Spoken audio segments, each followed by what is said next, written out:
इस प्राचीन कहानी में एक गुरु अपने शिष्यों को जीवन के कुछ महत्वपूर्ण पाठ सिखाता है। इस कहानी में आप आत्म सुधार और आत्म साक्षात्कार के बारे में कुछ महत्वपूर्ण पाठ पढ़ेंगे।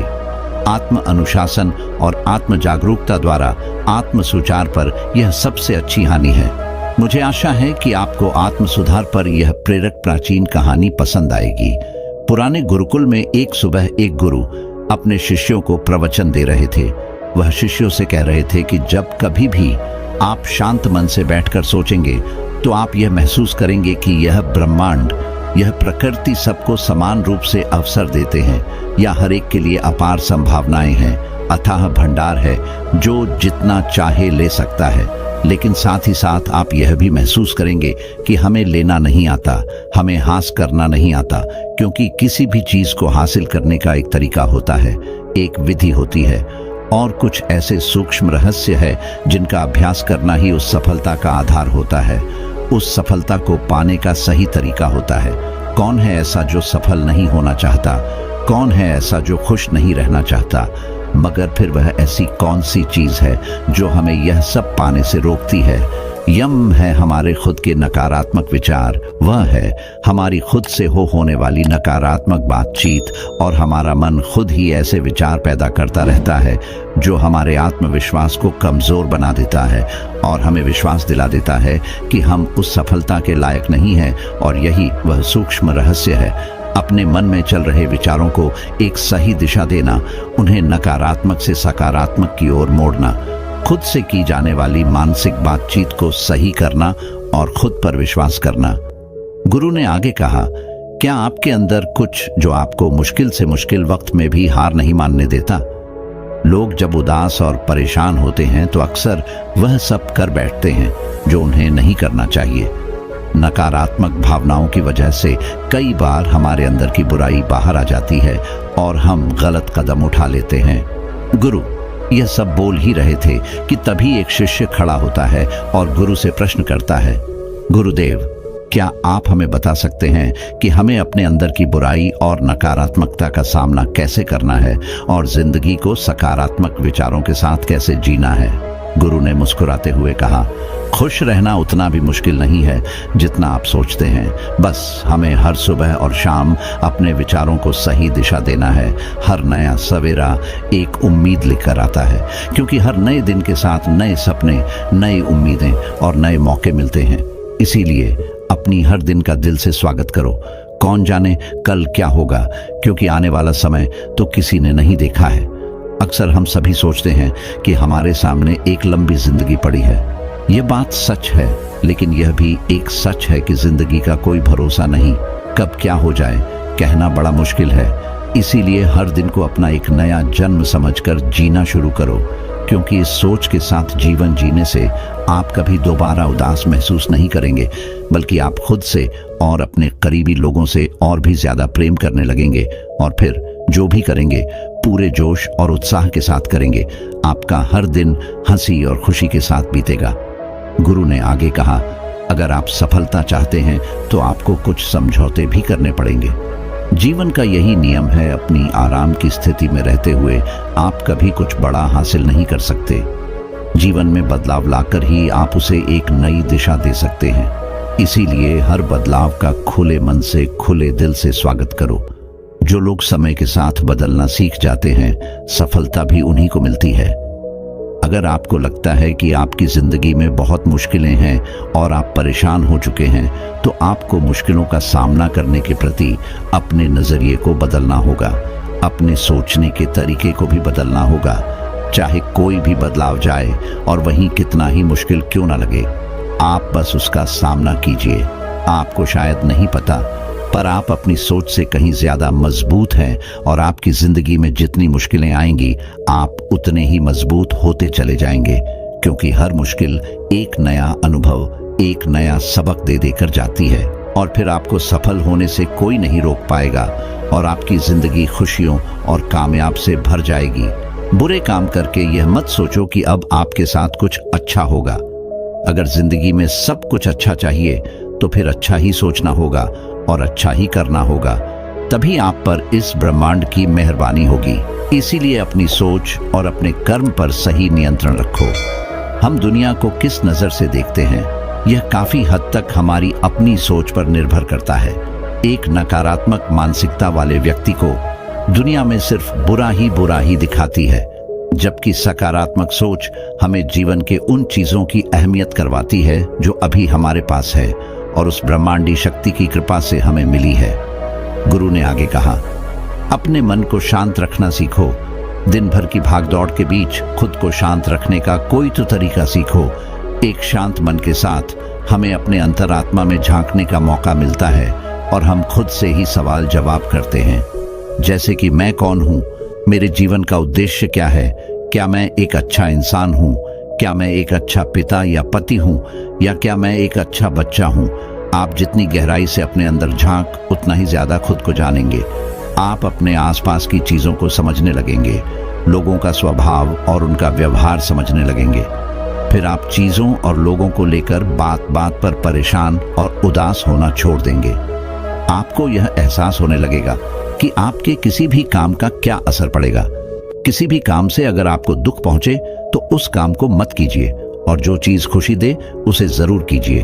फिर देखिए आपकी जिंदगी में कैसा ठहराव आता है। हमें जिंदगी एक बार ही मिलती है, तो क्यों ना इसे भरपूर तरीके से जिए। जो दिल करे वह करे। खुद को बंदरों में मत बांधो, लेकिन इस बात का भी ध्यान रखो कि वो मनमानी ना हो, बुद्धिमानी हो और आपके भीतर की आवाज हो। इसीलिए कुछ भी करने से पहले अपनी अंतरात्मा की आवाज सुनो।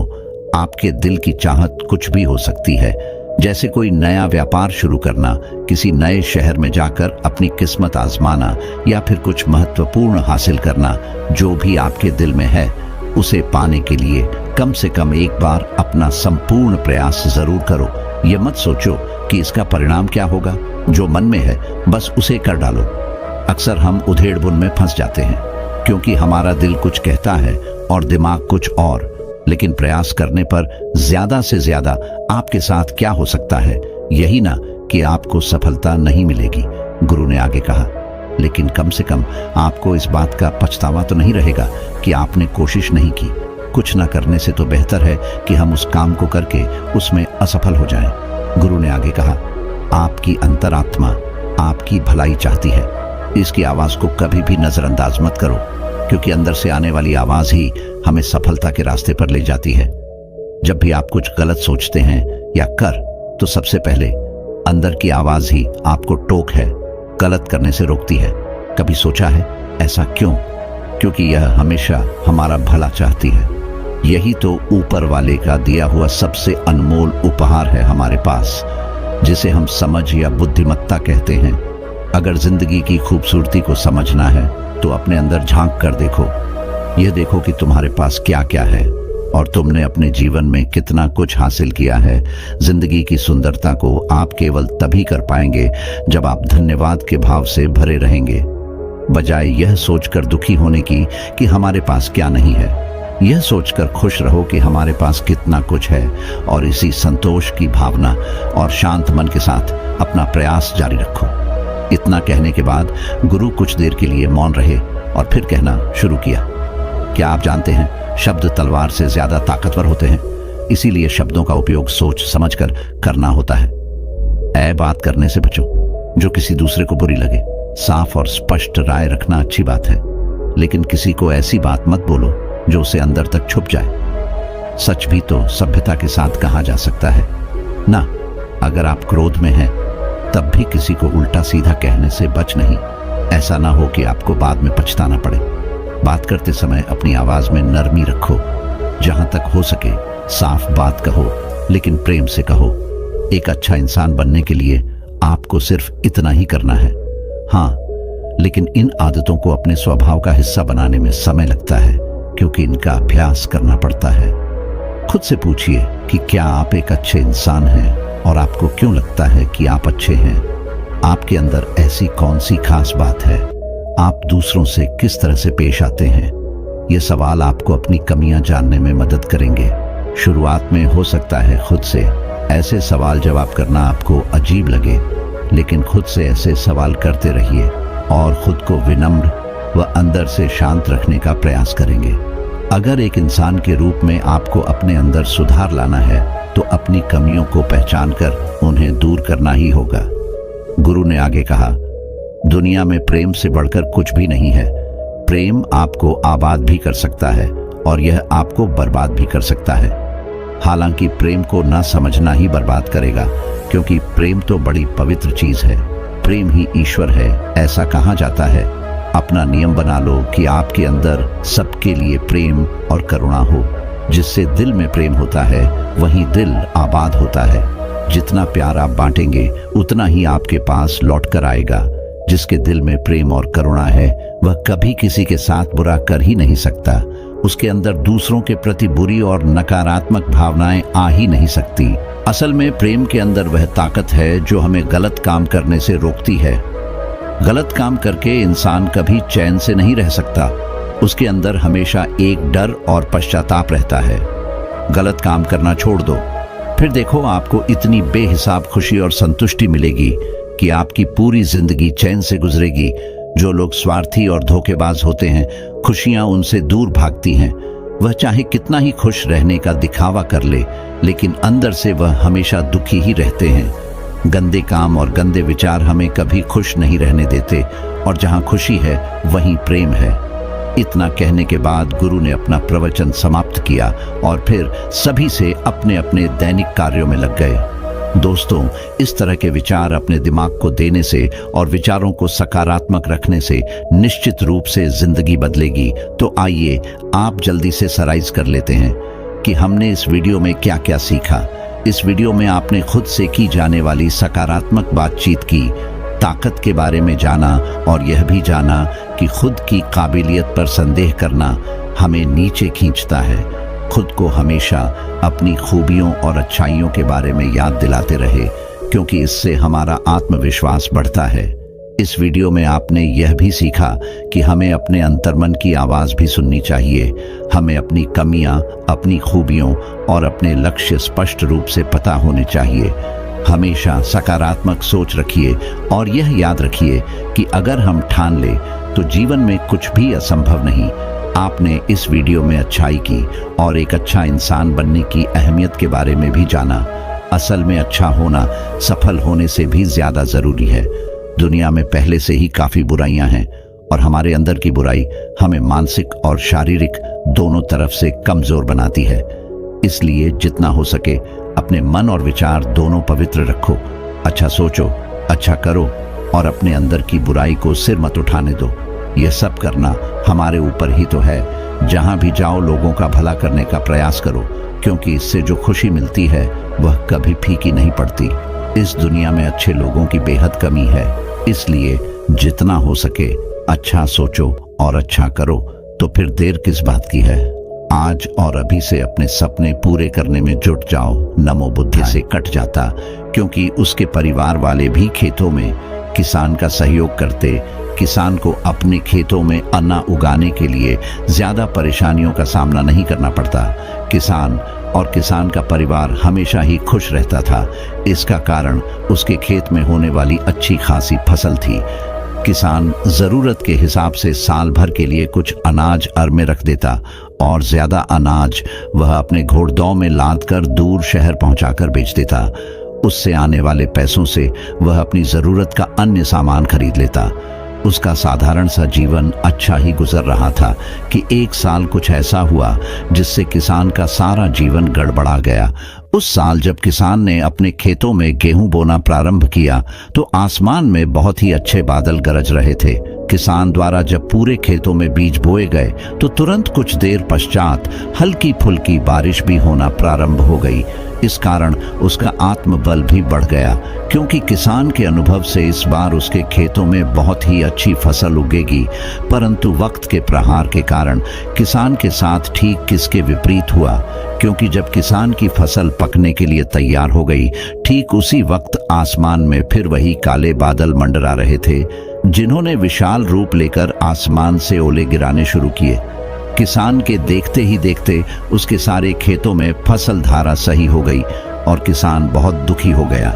किसान ने अपने खेतों में फसल बोने के लिए बहुत मेहनत की और अंत वक्त में उसकी सारी फसल नष्ट हो गई थी। उसके इस साल का गुजारा करने के लिए कुछ भी नहीं रहा, परंतु उसका आत्मबल इतना मजबूत था कि उसने हिम्मत नहीं हारी। किसान के पास जो अगले वर्ष फसल बेचकर पैसे आए थे, उसने उनका उपयोग करके अपने आत्मबल के कारण खेत से सारी फसल हटाकर उन खेतों में आलू बो दिए, क्योंकि वह सीजन ही आलू बोने का था। किसान फिर से अपने खेतों में गेहूं होता तो उसे कम से कम 4-5 महीनों का इंतजार करना पड़ता, परंतु किसान ने आत्मबल के दम पर एक सही निर्णय लिया। किसान इन 4-5 महीनों में आलू की फसल को तैयार करके उन्हें बेच देगा और आलू की फसल के बाद वह फिर से अपने खेत में गेहूं बो देगा। इस प्रकार किसान अपने आत्मबल के कारण बुरी परिस्थितियों का सामना कर पाता है और फिर से एक अच्छा भविष्य बना लेता है। सीख, हम आत्मबल के होते हुए प्रत्येक समस्याओं का सामना बड़ी ही आसानी से कर पाते हैं। इसलिए हमें हमेशा कार्य को करते वक्त धैर्य और आत्मविश्वास रखना चाहिए। इस कारण हमारा आत्मबल बढ़ पाता है, क्योंकि हर एक समस्या का कोई ना कोई हल होता है, बस उसे ढूंढने की जरूरत पड़ती है, जो आत्मबल के होते हुए मिल ही जाता है। अब यहाँ एक मुख्य प्रश्न आता है कि हम किस तरह अपने आत्मबल में वृद्धि कर सकते हैं। इस प्रश्न के जवाब में अब हम इस वीडियो में अपना आत्मबल बढ़ाने के लिए कुछ महत्वपूर्ण बातों पर गौर करेंगे, जिन्हें जानकर आप आसानी से अपना आत्मबल बढ़ा सकते हैं और एक सफल व्यक्तित्व की कल्पना कर सकते हैं। कोई भी व्यक्ति अपना आत्मबल कैसे बढ़ाए? यदि हमें अपना आत्मबल बढ़ाना है तो हम चाहे किसी कार्य को करते करते 100 बार असफल हो जाए, लेकिन उसे फिर भी पूरा करके ही छोड़ना चाहिए, क्योंकि ऐसा करने मात्र से एक तरफ हमें हमारी असफलताओं से सबक और अनुभव मिलता है, साथ ही जब हम किसी असंभव प्रतीत होते कार्य को अंत में कर ही लेते हैं तो हमारे आत्मविश्वास में कई गुना वृद्धि हो जाती है। इस कारण हम प्रत्येक कार्य को आसानी से कर पाते हैं। यही कारण है हमारे आत्मबल को बढ़ाने के लिए हमें कभी भी किसी कार्य को करते वक्त हार नहीं माननी चाहिए। भले ही हम उस कार्य को करते करते असफल हो जाएं, लेकिन एक ना एक वक्त ऐसा जरूर आता है जब हम उस कार्य को बड़ आसानी से कर पाते हैं। पहला विचार, जब भी हम खाली बैठे रहते हैं, हमें कुछ ऐसे कार्य करने चाहिए जो हमें आते ही नहीं, क्योंकि ऐसा करने से हमारे वक्त का सदुपयोग तो होता ही है, परंतु उस कार्य को करने से भी हमें बहुत कुछ सीखने को मिलता है। यदि हम उस कार्य को बिना सीखे ही पूरा कर ले तो हमारा आत्मबल बढ़ है, उसकी कोई सीमा नहीं रहती। संक्षेप में कहे तो जब हम किसी कार्य को सफलतापूर्वक कर पाते हैं तब हमारा आत्मबल बढ़ता है, और हमें अपने आत्मबल को बढ़ाने के लिए भी प्रत्येक कार्य को तब तक करना चाहिए जब तक हम उसमें सफल ना हो सके। यह ऐसी कुछ चीजें हैं जिनसे हमारा आत्मबल बढ़ता है। पहला विचार, हमें असफल होने के बाद भी हार नहीं माननी चाहिए। दूसरा विचार, प्रत्येक असफलता स्वीकार करनी चाहिए। तीसरा विचार, जब तक सफल नहीं होते तब तक किसी भी कार्य को छोड़ना नहीं चाहिए। चौथा विचार, हर वक्त कुछ ना कुछ सीखते रहना चाहिए। पांचवा विचार, सफल लोगों की जीवनी पढ़नी चाहिए। छठा विचार, खुद की मेहनत पर विश्वास होना चाहिए। तो अब चलिए जानते हैं हम अपना आत्मबल कैसे बढ़ाएं।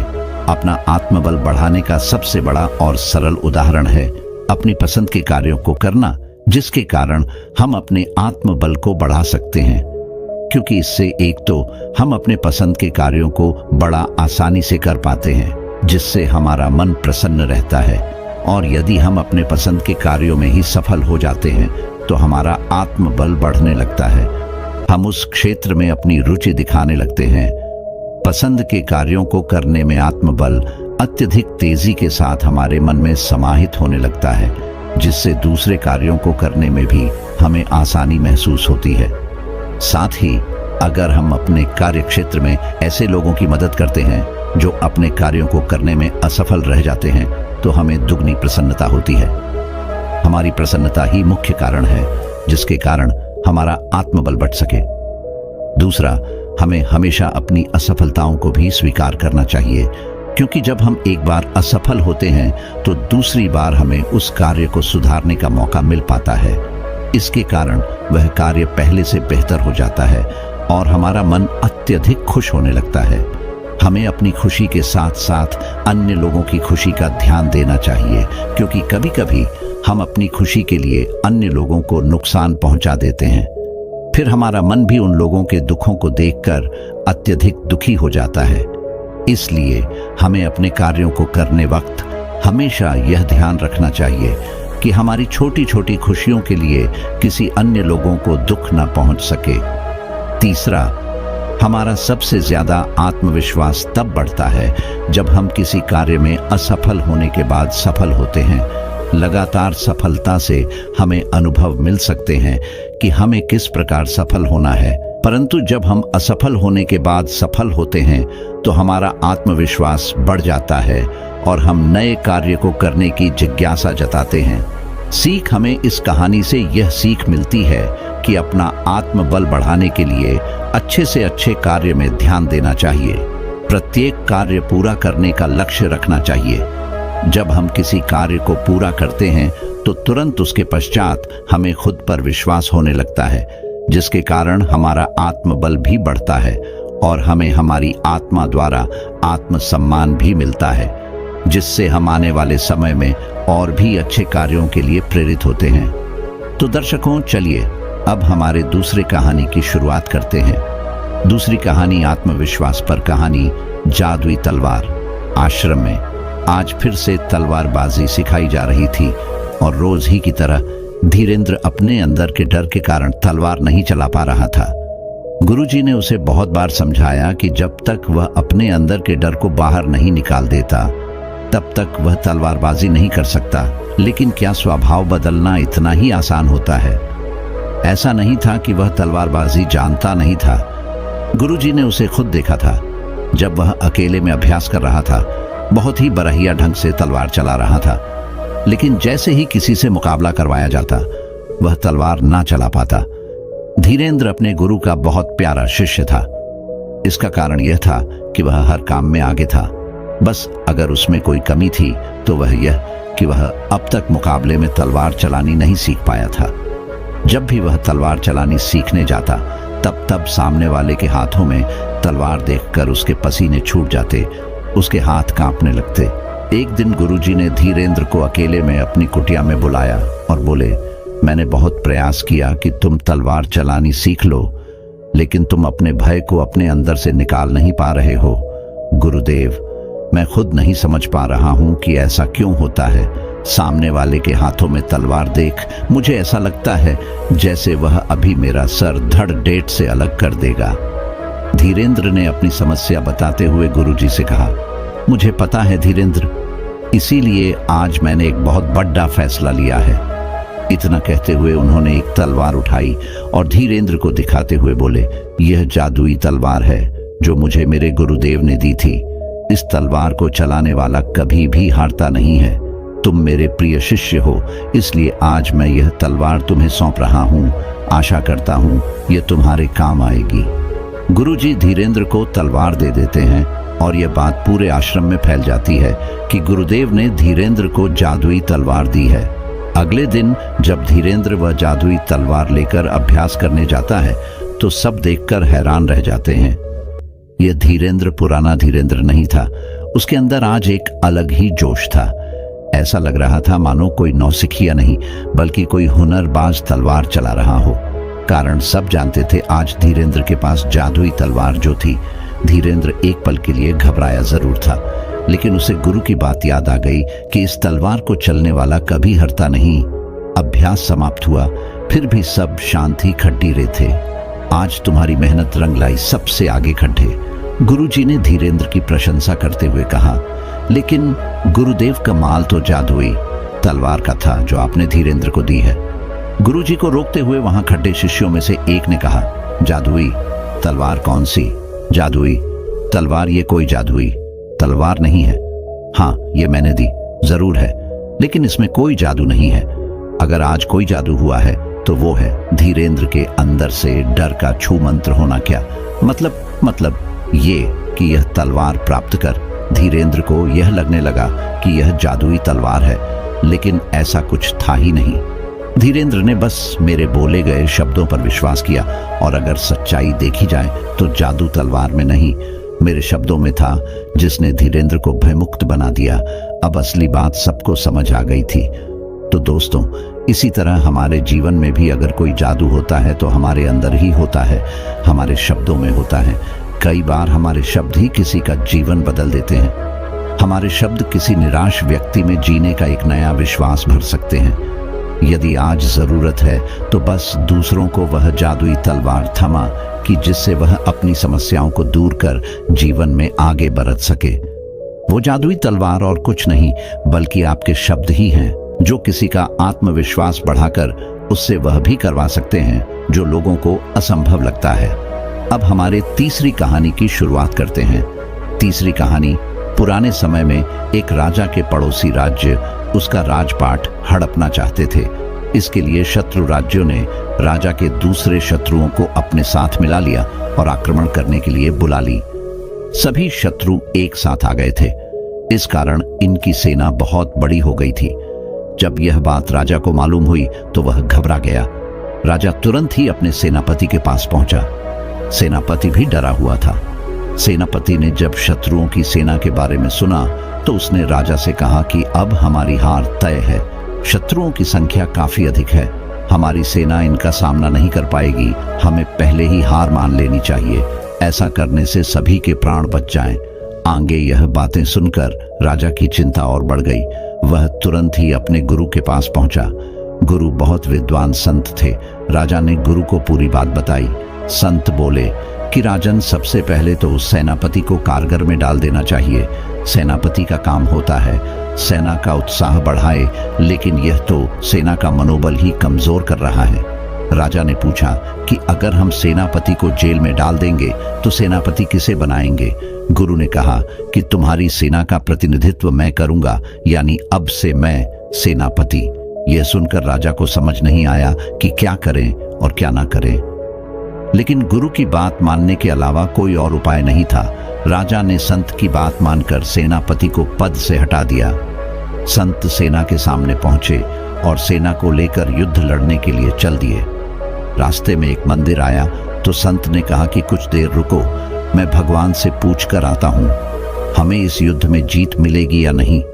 यह बात सुनकर सेना हैरान थी कि पत्थर की मूर्ति भला कैसे जवाब देगी, लेकिन संत के बारे में सभी जानते थे कि यह वर्षों से पूजा पाठ कर रहे हैं, तो संभव है कि भगवान से इनकी बातचीत होती होगी। कुछ देर बाद संत वापस आए और उन्होंने सेना से कहा कि भगवान ने कहा है, अगर आज रात मंदिर में रोशनी दिखाई दे तो समझ लेना कि जीत तुम्हारी सेना की होगी। उस समय शाम होने वाली थी। पूरी सेना रात होने की प्रतीक्षा करने लगी। जब अंधेरा हो लगा तो सभी सैनिकों ने देखा कि मंदिर में रोशनी हो रही है। यह देखते ही पूरी सेना का मनोबल बढ़ गया और सभी कहने लगे कि भगवान भी हमारे साथ है, जीत हमारी ही होगी। अगले दिन पूरे मनोबल के साथ सेना शत्रुओं पर टूट पड़ी। कुछ ही दिनों में शत्रुओं की सेना की हालत बहुत ज्यादा खराब हो गई। कुछ सैनिक मैदान छोड़कर भाग गए और कुछ ने आत्मसमर्पण कर दिया। इस तरह राजा की सेना युद्ध जीत गई। युद्ध जीतने के बाद सेना अपने राज्य लौट रही थी तो रास्ते में वही मंदिर वापस आया। संत ने सैनिकों को बताया कि उस दिन मैंने यहाँ एक दीपक जलाया।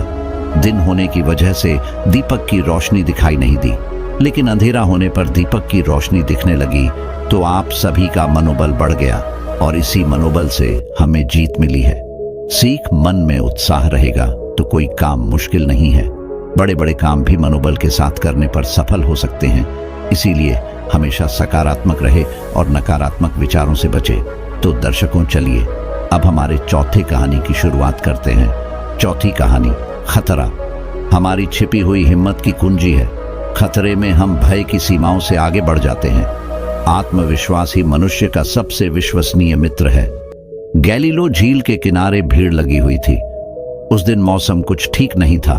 कौन जाने तूफान कब आ जाए, इसलिए सभी यात्रियों में पार जाने के लिए आपाधापी मची थी। ज्यादातर लोग डरे सहमे से नाव में बैठे थे। अभी नाव झील के बीचों बीच ही पहुंच पाई थी कि अचानक तूफान जा गया। भयभीत लोगों के प्राण कंठ में आ गए। कितने ही भगवान से पार लगाने की दुआ मांगने लगे, पर ऐसा लगता था कि जैसे तूफान उनके इस कार्य से और क्रोधित हो उठा हो। तूफान का वेग निरंतर बढ़ता ही जा रहा था और अब तो झील का पानी भी कुलांचे मारने लगा था। सभी नावें बुरी तरह थरथरने लगी। धीरे धीरे लहरों का वेग बढ़ता चला गया और अब पानी नावों के भीतर भी आने लग गया था। सभी यात्री अनहोनी की आशंका से भीतर तक कौंप उठे। औरतें और बच्चे रोने लग गए। कोई कोई तो अपना अंतिम समय जानकर ईश्वर को याद करने लगे। इधर मल्लाह नाव को संभालने में ही अपनी पूरी ताकत खत्म किए जा रहे थे, पर नावें थी कि किसी भी तरह से मचलना बंद नहीं कर रही थी। कोई भी आदमी ऐसा न था जिसके उस खौफनाक मंजर को देखकर रोंगटे ना खड़े हो गए हों। पर उस घनघोर तूफान और निराशा के निवि अंधकार के बीच एक व्यक्ति ऐसा भी था जो नाव के एक कोने में बिल्कुल शांत सोया पड़ा था। ऐसा प्रतीत होता था जैसे उसे दुनिया जहान की कोई खबर ही ना हो।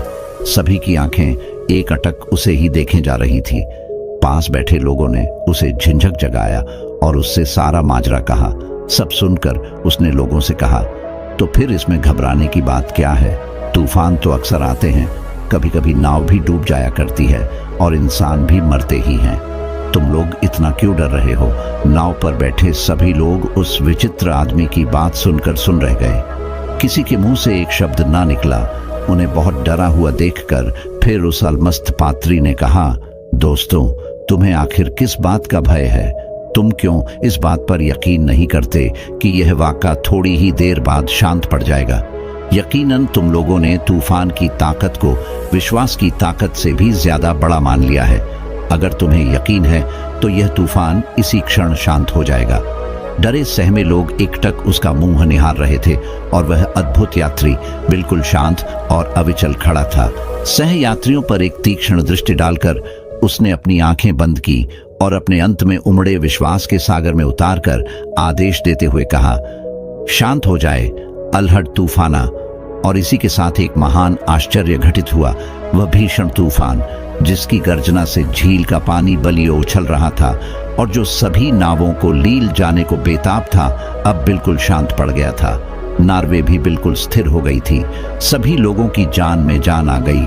उनकी मुख मुद्रा से ऐसा प्रतीत हो रहा था जैसे कि आज उन्हें एक नया जीवन मिला हो और इसके साथ साथ उनके होठों पर झलक रही थी उस अजनबी और अद्भुत मुसाफिर के प्रति श्रद्धापूर्ण कृतज्ञता जिसने आज उन्हें मझधार में डूबने से बचा लिया था। सभी लोगों के सोए हुए आत्मबल को जगाने के उद्देश्य से उस महापुरुष जीसस क्राइस्ट ने कहा, भाइयों, कैसी भी मुश्किलें क्यों ना आए, जिंदगी में कभी हौसला मत खोना। हमेशा याद रखना, किसी भी तूफान की ताकत तुम्हारे विश्वास की शक्ति से ज्यादा बढ़कर नहीं हो सकती। अपने दिल से हर तरह के डर को निकाल कर फेंक दो, तभी तुम आगे बढ़ सकते हो। सिर्फ तभी तुम खुद को जिंदा रख सकते हो, वरना मुसीबतों के तूफान तुम्हें कभी चैन से ना जीने देंगे। धैर्य रखो और विश्वास की प्रचंड शक्ति से उनका डटकर मुकाबला करो और फिर वे तुम्हारे देखते देखते ऐसे ही गायब हो जाएंगे जैसे अभी अभी यह तूफान शांत पड़ गया। पीड़ा स्थायी होती है, लेकिन हिम्मत हार जाना स्थायी होता है। तो दर्शकों, चलिए अब हमारे 5वें कहानी की शुरुआत करते हैं। 5वीं कहानी, आत्मविश्वास को बनाकर रखिए, ऊंचाइयां आपके कदम चूमेंगे। संत ने युवक से कहा कि तुम्हें नौकरी भी मिल जाएगी और तुम सफल भी हो जाओगे। इसके लिए तुम्हें निराश होने की जरूरत नहीं, बल्कि और मेहनत करने की जरूरत है। युवक ने कहा कि मैं किसी योग्य नहीं हूं। एक नगर में एक युवक रहता था। वह वर्षों से जमकर मेहनत करता आ रहा था। कई वर्ष बीत गए, लेकिन युवक को सफलता नहीं मिली। इसी वजह से काफी निराश रहने लगा था। असफलता की वजह से नकारात्मक विचारों ने उसे अपने गिरफ्त में ले लिया। वह अपने जीवन से इस कदर निराश हो गया कि आत्महत्या करने का विचार बना लिया। वह आत्महत्या करने के लिए जंगल जा रहा था। जंगल में अचानक से उसकी मुलाकात एक संत से हुई। संत ने युवक से पूछा कि तुम इस घनघोर जंगल में क्या कर रहे हो? युवक ने जवाब दिया कि मैं अपने जीवन में संघर्ष कर करके थक चुका हूं। मैं आत्महत्या करने जा रहा हूं। संत ने पूछा, तुम कितने दिनों से संघर्ष कर रहे हो? युवक ने जवाब दिया कि मुझे सालों के संघर्ष के बावजूद भी नौकरी नहीं मिली। संत ने युवक से कहा कि तुम्हें नौकरी भी मिल जाएगी और तुम सफल भी हो जाओगे। इसके लिए तुम्हें निराश होने की जरूरत नहीं, बल्कि और मेहनत करने की जरूरत है। युवक ने कहा कि मैं किसी योग्य नहीं हूं, मुझसे अब जिंदगी में कुछ भी नहीं हो सकता है। संत ने युवक की निराशा को देखकर उसे एक कहानी सुनाई। कहानी कुछ इस तरह है। एक बार एक बच्चे ने दो पौधों को लगाया, एक बांस और एक नाग फनी का पौधा लगाया। नाग फनी में जल्द ही पत्तियां आ गई, लेकिन एक साल गुजर जाने के बाद भी बांस में कुछ नहीं हुआ। नागफनी का पौधा अब बहुत बढ़ गया था। बच्चे को बांस का पौधा देखकर निराशा हुई। तीसरे और चौथे साल भी बांस के पौधे में कुछ नहीं हुआ। अब बच्चा पूरी तरह से निराश हो गया, लेकिन कुछ दिन बाद बांस के पौधे में अंकुर फूटे और देखते ही देखते बांस का पौधा बहुत बड़ा हो गया। बांस के पेड़ को अपनी जड़ों को मजबूत करने में 4 से 5 साल लग गए, तब जाकर बांस का पौधा बड़ा होना शुरू किया। संत ने युवक से कहा कि अभी आपके संघर्ष का समय है, पहले अपने जड़ों को मजबूत बनाओ, फिर देखो परिणाम क्या होगा। जैसे आपके जड़ मजबूत हो जाएंगे, आप बड़े से बड़े तूफान से टकरा जाएंगे। ये बात युवक को समझ आ गई। वह पुनः संघर्ष के मार्ग पर आगे बढ़ गया। इसीलिए दोस्तों, मुसीबत से घबराने की जरूरत नहीं है। मुश्किल से मुश्किल हालात का सामना डट के करना चाहिए, और आपको खुद में और सुधार चाहिए तो थोड़ा सा और समय देकर आप इस कहानी को भी सुन सकते हैं। नमस्कार मित्रों, क्या आप जानते हैं कि हमारे जीवन की जितनी समस्याएं हैं, उनमें से 90% समस्याएं मन की ऊर्जा का दुरुपयोग की वजह से हैं। इसीलिए अगर हम इस मन की ऊर्जा को समझ लें तो हम अपने जीवन को काफी आसान और एक कामयाब जीवन बना सकते हैं। आज की यह प्रस्तुति को पूरा देखने के बाद आप खुद यह महसूस करेंगे कि हाँ, इस तरह समझकर अपने जीवन को आसान किया जा सकता है। मित्रों, मनुष्य का जीवन बेहतरीन बनाने में मन का बहुत महत्वपूर्ण योगदान है। इसलिए सबसे पहले तो यह जानिए कि वास्तव में मन क्या चीज है और इसमें कौन कौन सी शक्तियां छुपी हैं। मन यानी कि हमारा माइंड, कंप्यूटर की भाषा में कहा जाए तो यह एक सॉफ्टवेयर है, और मगज यानी कि हमारा ब्रेन, कंप्यूटर की भाषा में बात करें तो यह एक हार्डवेयर है। मगज एक भौतिक चीज ही जैसा है जिसे हम देख सकते हैं, छू सकते हैं, काट सकते हैं, रिपेयर कर सकते हैं और नाप सकते हैं। लेकिन मन एक ऊर्जा है, बिजली जैसी ऊर्जा है जिसे हम देख नहीं सकते बल्कि महसूस कर सकते हैं। हमारे जीवन को बेहतर बनाने के लिए यह अति आवश्यक है कि हम पहले यह समझें कि हमारा मन काम कैसे करता है और कैसे हम मन की शक्ति को समझकर अपने जीवन को बेहतर बना सकते हैं। क्योंकि कई बार मन की शक्ति का दुरुपयोग के कारण मनुष्य के जीवन में कठिनाई भी आ सकती है। जैसे उदाहरण के तौर पर बिजली का गलत उपयोग किया जाए तो शॉर्ट सर्किट, विस्फोट जैसी घटनाएं हो सकती हैं। ठीक उसी तरह मन की ऊर्जा का दुरुपयोग होने के कारण जीवन में कई समस्याएं आ सकती हैं। मित्रों, आपसे अनुरोध है कि मन की शक्ति के बारे में संपूर्ण जानकारी लेने के बाद ही इसे अपनी जिंदगी में इस्तेमाल करें। मन का विभाजन हम वास्तविक भौतिक आधार पर नहीं कर सकते, बल्कि यह तो एक मनोवैज्ञानिक की अवधारणा पर आधारित है या फिर मन की अवस्थाएं हैं। मनोविज्ञान में मनुष्य के मन को अलग अलग भागों में बांटा गया है, जिसमें मुख्य रूप से 2 भाग हैं। चेतन मन मतलब कॉन्शियस माइंड और अवचेतन मन मतलब सबकॉन्शियस माइंड। मनोविज्ञान की इस अवधारणा को समझकर ही हम अपने जीवन में एक बड़ा परिवर्तन ला सकते हैं। चेतन मन यानी कि कॉन्शियस माइंड हमारी चेतना या सक्रिय एक्टिव अवस्था है। इसमें हम सोच, विचार और तर्क के आधार पर निर्णय लेते हैं या कोई कार्य करते हैं। अवचेतन मन यानी कि सबकॉन्शियस माइंड तर्क एवं सोच विचार के निर्णय नहीं लेता, बल्कि यह हमारे पिछले अनुभवों एवं धारणाओं के आधार पर स्वच्छ तरीके से कार्य करता है। चेतन मन हमारी जागृत अवस्था में ही काम करता है, लेकिन अवचेतन मन जब हम सो जाते हैं उसके बाद भी काम करता रहता है। यानी कि अवचेतन मन 24 घंटे काम करता है।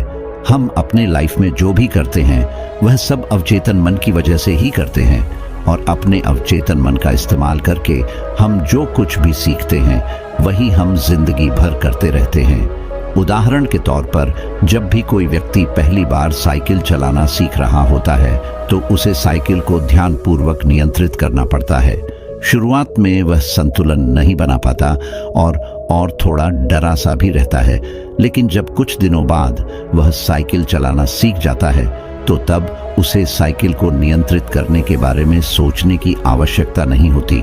तब उसका साइकिल अपने आप ही नियंत्रित हो जाता है और कोई कार्य करते हुए भी साइकिल चला लेता है। शुरुआत में जब व्यक्ति पहली बार साइकिल चलाना सीख रहा होता है तो वह अपने चेतन मन का इस्तेमाल करता है, यानी कि कॉन्शियस माइंड का इस्तेमाल करता है। लेकिन जब बार बार साइकिल चलाने की प्रैक्टिस करता है तब वह अनुभव उसके अवचेतन मन में स्टोर होने लगते हैं और धीरे धीरे अवचेतन मन चेतन मन की जगह ले लेता है।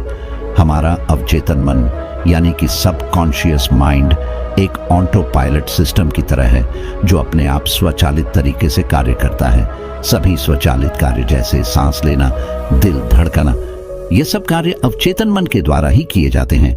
हमारी आदतें एवं रोज रोज के सभी कार्यों में अवचेतन मन का महत्वपूर्ण योगदान होता है।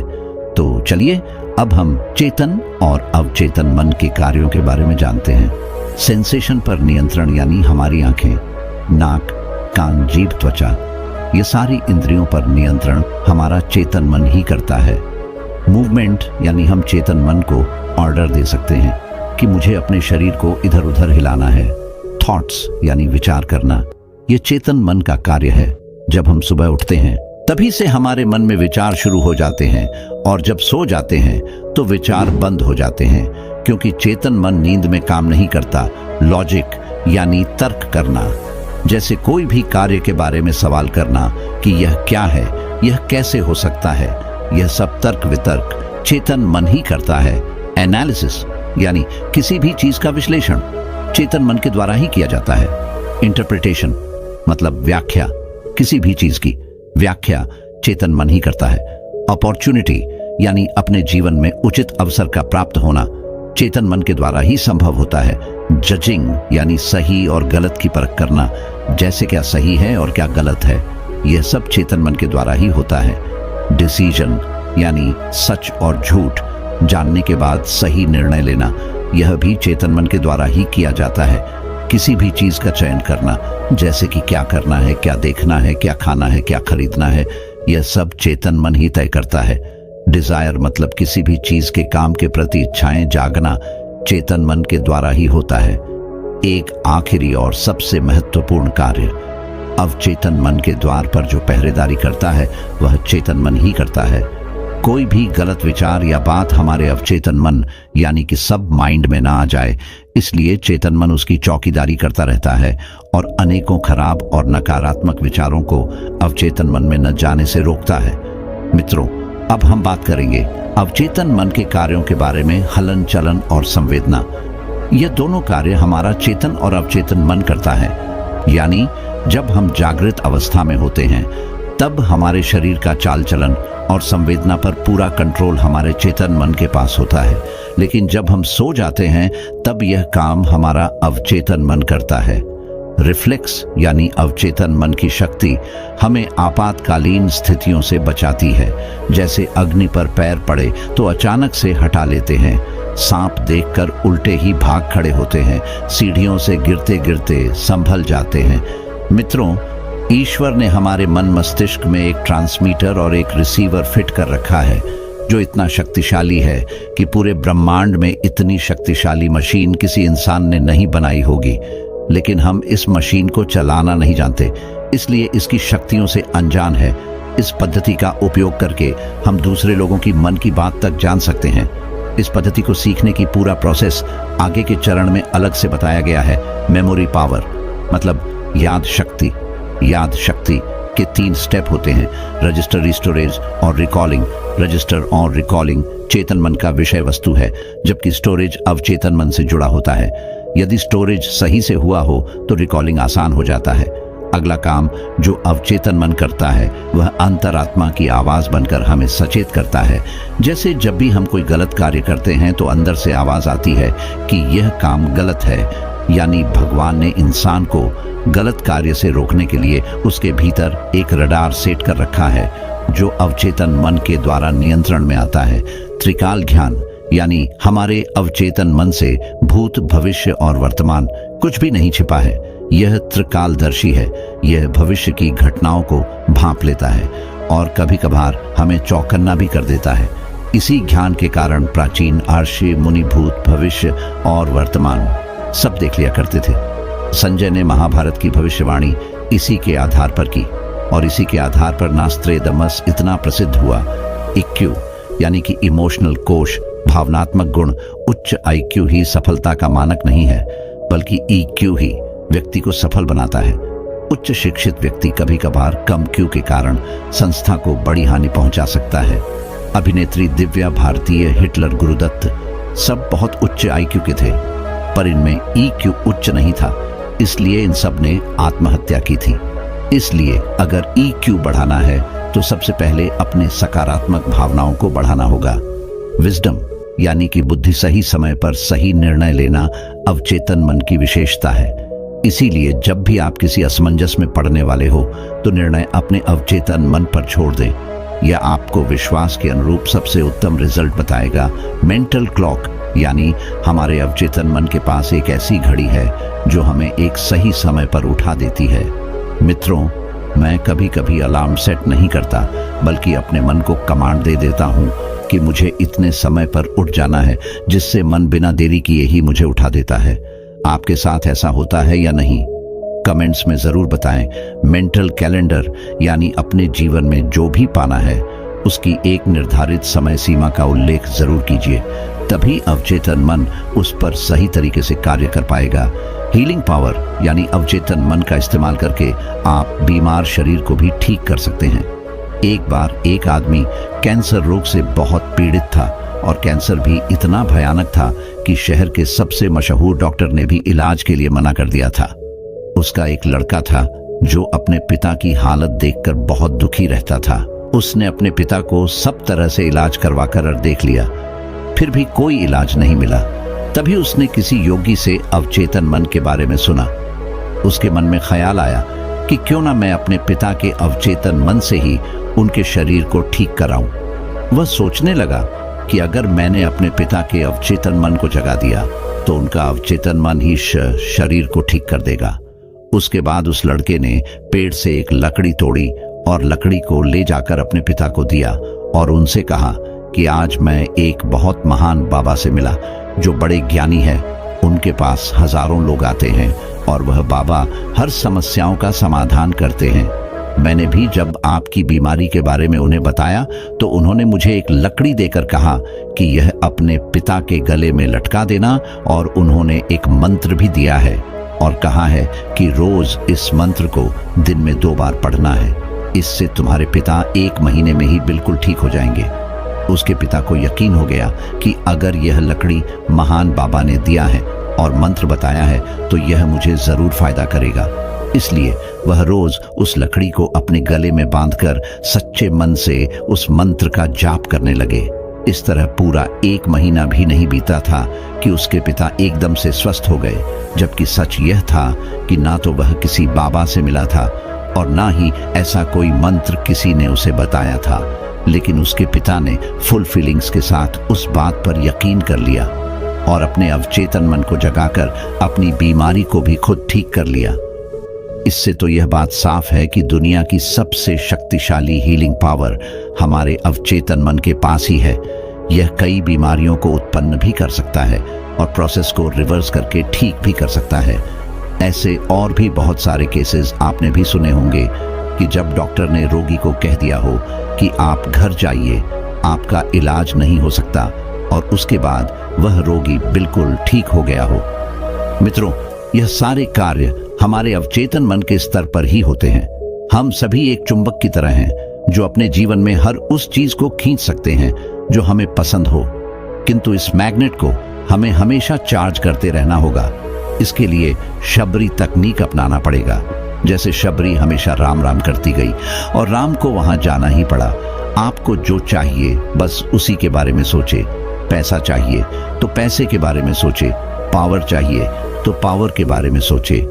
यह हर हाल में आपकी दुनिया में प्रकट होंगे।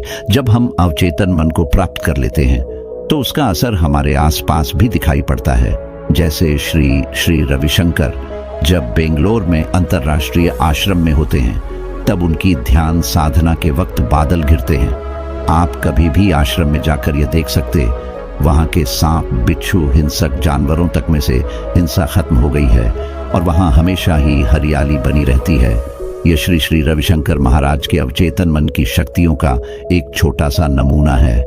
हमारा अवचेतन मन परम शक्तिशाली है क्योंकि यह हमारे शरीर के हर भाग को अपने काबू में रखता है। जब भी आपसे कोई पूछता है आप कैसे हो, तो आप कहते हैं कि मैं ठीक हूँ। ये कहने का मतलब ये है कि आप अपने अवचेतन मन को कह रहे हैं कि सब ठीक है, कुछ करने की जरूरत नहीं है। अवचेतन मन हमारे ऑटोनॉमिक नर्वस सिस्टम पर पूरा कंट्रोल रखता है, जो हमारे शरीर के पाचन, श्रवण, हार्मोन्स पैदा करने आदि के नियंत्रण के लिए जिम्मेदार होता है। जब भी हम चेतन मन के माध्यम से कोई भी नेगेटिव कमांड अवचेतन मन को देते हैं तो बीमारी पैदा होने के चांसेस बढ़ जाते हैं। इसलिए अच्छे स्वास्थ्य के लिए आप अपने अवचेतन मन को हमेशा अच्छे सुझाव देते रहे। जैसे मेरा स्वास्थ्य कल जितना अच्छा था, आज उससे भी ज्यादा अच्छा है। हमारे चेतन और अवचेतन मन की विशेषताएं अलग अलग है। चेतन मन के पास 10 प्रपावर है और अवचेतन मन के पास 90 प्रपावर है। यानी हमारा मन पानी में रहे बर्फ के पहाड़ की तरह है, जिसका मात्र 10% हिस्सा पानी के बाहर रहता है और 90% हिस्सा पानी के अंदर रहता है, जो हमें दिखाई नहीं देता। ठीक उसी तरह हमारा चेतन मन भी दिखाई देता है, परंतु अवचेतन मन पानी में डूबे पहाड़ की तरह दिखाई नहीं देता, लेकिन वास्तव में वह होता जरूर है। इसलिए चेतन मन जागृत होते हैं तभी काम करता है, लेकिन अवचेतन मन 24 घंटे काम करता रहता है। कोई भी काम करने का आदेश पहले चेतन मन के पास जाता है और उसके बाद वह अवचेतन मन के पास पहुंचता है। इस तरह चेतन मन एक फिल्टर के जैसे काम करता है, जो मिले हुए आदेश में से अच्छे बुरे का फर्क करके ही जरूरी इसको अवचेतन मन के पास भेजता है। इस तरह कोई भी लक्ष्य तय करने में चेतन मन का इस्तेमाल होता है और अवचेतन मन उस लक्ष्य को पूरा करता है। अब हम बात करते हैं मन की अवस्थाओं के बारे में। ब्रेन में 4 तरह की तरंगे होती हैं: बीटा, अल्फा, थीटा और डेल्टा। बीटा तरंगों में हमारा ब्रेन पूरी तरह से सक्रिय रहता है, जिसमें हमारी दिमागी तरंगे 20 से 25 प्रति मिनट तक चल रही होती हैं, जो कि यह पूर्ण जागरूक अवस्था है। अल्फा तरंगों में हमारा चेतन मन थोड़ा शांत हो जाता है, जो कि इस समय हमारी दिमागी तरंगे 8 से 15 के बीच प्रति मिनट चल रही होती है, तथा इसे हम आधी जागी और आधी सोई अवस्था भी कहते हैं। थीटा तरंगों में हमारा चेतन मन पूरी तरह से शांत होकर निद्रा में चला जाता है और इसमें हमारी दिमागी तरंगे 5 से 8 के बीच प्रति मिनट चल रही होती है, जो कि इसे हम पूर्ण निद्रा की अवस्था भी कहते हैं, तथा इस अवस्था में हम खूब सपने देखते हैं और इस अवस्था में हम अपने गहरे अवचेतन मन के नजदीक भी होते हैं। डेल्टा अवस्था तरंगों में हम गहरी निद्रा या गहरी समाधि जैसी अवस्था में पहुंच जाते हैं, जहां हमारे दिमाग की तरंगे पूरी तरह से शांत होकर 3 से 5 के बीच प्रति मिनट चल रही होती हैं।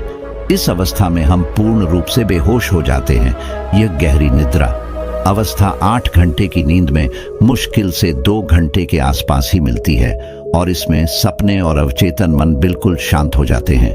इसीलिए अवचेतन मन को सुझाव देने के लिए गहरी अल्फा स्थिति ही अपने आप में पर्याप्त, क्योंकि दिन में जब हम जाग रहे होते हैं तब हमारा चेतन मन कार्यरत होता है और जब हम रात को सो जाते हैं तब हमारा अवचेतन मन कार्यरत होता है। अब ऐसी परिस्थिति में जब हमें कोई भी बात हमारे अवचेतन मन को पहुंचा हो तो हमें ऐसी अवस्था में जाना पड़ेगा जिस अवस्था में हमारे दोनों मन कार्यरत हो, जो कि वह है अल्फा अवस्था। इसलिए आप दिन में एक बार अवश्य ही अल्फा अवस्था में बैठकर अपने अवचेतन मन को अच्छे सुझाव देते रहिए और कंसिस्टेंसी बनाकर रखिए। कुछ ही दिनों में आप देखेंगे कि वह बात या चीज आपकी आदत में शुमार हो गई है और अब आपको उतनी मेहनत नहीं करनी पड़ रही जितनी शुरू में करनी पड़ रही थी, क्योंकि आपने अब अवचेतन मन पर उस काम की छाप छोड़ दिया है।